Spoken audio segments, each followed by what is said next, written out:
Հայոց ցեղասպանության 100-րդ տարելիցին նվիրված միջոցառումները համակարգող պետական հանձնաժողովի 6-րդ նիստի շրջանակներում մի խումբ բարերարների պետական բարձր պարգևներ շնորհելուց հետո Սերժ Սարգսյանը անդրադարձել է նաև անցած շաբաթ Ադրբեջանի կողմից հրադադարի կոպիտ խախտման դեպքերին, մասնավորապես ասելով. Հայաստանը, իսկ երբ ես ասում եմ Հայաստանը, Լեռնային Ղարաբաղը նրա անբաժան մասն է,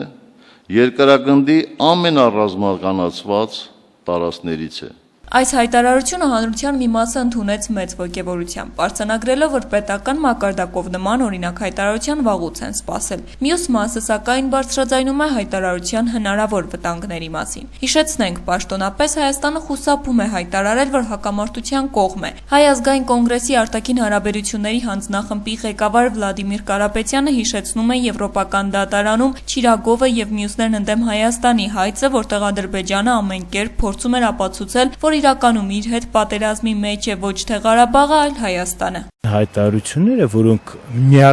միասին են ցույց տալիս Ղարաբաղը եւ Հայաստանը կամ Ղարաբաղը Հայաստանի մաս են ներկայացնում, դա մեզ միշտ վնասել է, որովհետեւ հնարավորություն է ընձեռում Ադրբեջանին ներկայացնել որպես պատերազմ Հայաստանի եւ Ադրբեջանի միջև։ Նրանք միշտ էլ դա են պնդել եւ այն բազմաթիվ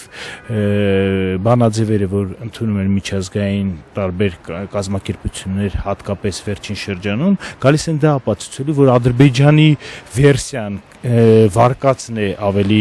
հզոր դարձել, ավելի հասնում է տեղ եւ հենց Ադրբեջանն է հաջողացնում միջազգային հանրությանը ապացուցել, որ կոնֆլիկտը ոչ թե Ղարաբաղի եւ Ադրբեջանի միջև է, ոչ թե ինքնորոշման հարց է, ինչպես մենք ենք պատում եւ ինչպես իրականում կա, այլ հենց Հայաստանն է, որ նաեւ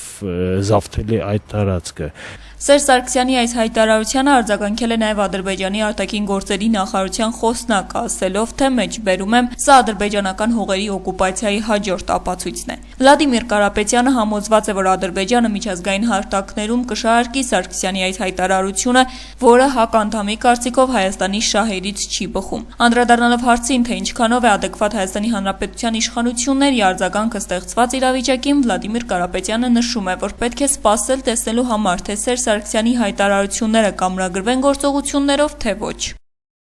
Մենք գիտենք, որ Սերժ Սարգսյանը ինչ-որ հանձնարարականներ է տալիս տարբեր գերատեսչությունների ղեկավարներին, այնուհետև ժամանակ է անցնում, հասարակությունը տեղյակ չի լինում, թե ինչպես են այդ հանձնարարությունները կատարում։ Դա շատ սազական է եւ հարիր է այն ոճին, որով աշխատում է Սերժ Սարգսյանն ու իր ադմինիստրացիան։ Ես չի ուզենա, որ այս զոհերի գնով մենք կրկին անգամ մի հատ գանք ապացուցելու այն հանգամանքը, որ Սերժ Սարգսյանի կրկին խոսքերը մնում են օդի մեջ եւ մենք ոչ մի առաջընթաց չունենք։ Ադրբեջանը պետք է ստանա համարժեք պատասխան եւ այն պետք է լինի հենց հողի վրա։ Այսինքն այն կորուստները, որ մենք ունեցանք, չպետք է ներվեն ոչ մի դեպքում։